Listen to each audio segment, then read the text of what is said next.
If you could explain for me what an intelligent transportation system is, what does that mean? Well, yeah, intelligent transportation systems are essentially systems that are able to detect and classify certain scenarios and provide intelligent information out to the public and out to the users at large. So if you think about, say, a traffic monitoring system, right? A system that is able to see, hey, how is traffic moving? How are things flowing? Ways to send alerts out to the people who are on the roads, and then just using analytics and technology to be able to provide that information out. Tell me about the system that you created in San Antonio. How does that work to prevent wrong way crashes? Yeah, so the system is actually really awesome. So the way the system works is we deploy camera technology, right, where we're able to put a camera out in the field. And what you can do is you can monitor the correct flow of traffic, right? So things that are vehicles that are driving in the correct way. And then from there, any vehicle that drives in the wrong direction, you can immediately flag it. This can work in two ways. You can do it via what's called a regular RGB or color camera. And that typically happens or works for daytime operations. But you can also do this really well at night by using thermal cameras. So a lot of times at night, you don't have good lighting in the environment. So you use thermal cameras to see a large heat body, basically a large engine from a vehicle, and you can detect those vehicles moving in a certain direction. It seems like there's so much technology now to detect the wrong way drivers, but it sounds like the bigger challenge is getting the message to people when it's happening. Yes, that is the next step, right? So we can detect now, and we're actually detecting very well.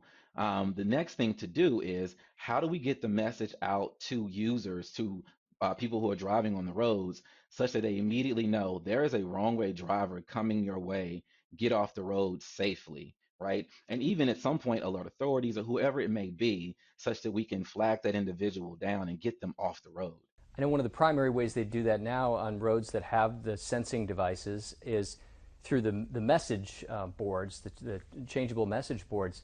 I take it the limitation there is you'd have to pass one of those and see the notice before encountering the wrong way driver, and that may not always be the case. Yes, and those message boards are actually really good. You know, our team here and our teams with the Department of Transportation, they do a fantastic job of sending those alerts out, and people can see those when they pass them.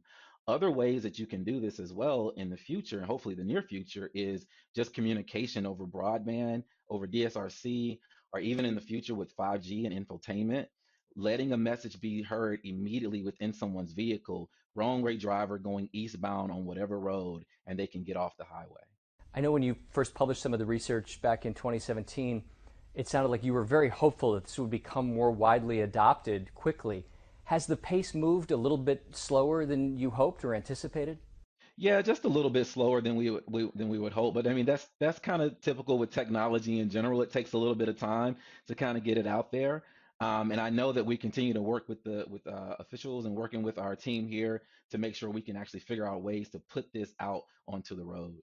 There are huge costs to this, I take it, when it comes to installing all of this sensing equipment on roads. So it all depends, right, on who we can work with and how to actually get it out there. But you make a very good point. The other part of this is testing, making sure the sensors are continuously working throughout the time that they're actually deployed and things of that nature as well. And so, what are the next steps to getting this technology deployed more widely? Yeah, the next steps for us is to continue to work with the officials here in San Antonio or in any city or state to figure out ways to what do we do to move forward? How do we get this onto a road? How do we get a pilot study going, right? So we can start doing that and working with team members. And when we do that, I think that's going to catapult us into having a system that is ready for deploying. I know other people who do research in other fields, and when you talk about pilot studies, you're talking about money, right? I mean, isn't that a key piece of it? Is finding the funding? That's exactly right. That's exactly right. Finding the funding is important such that we can make sure we get this pilot study going. Absolutely.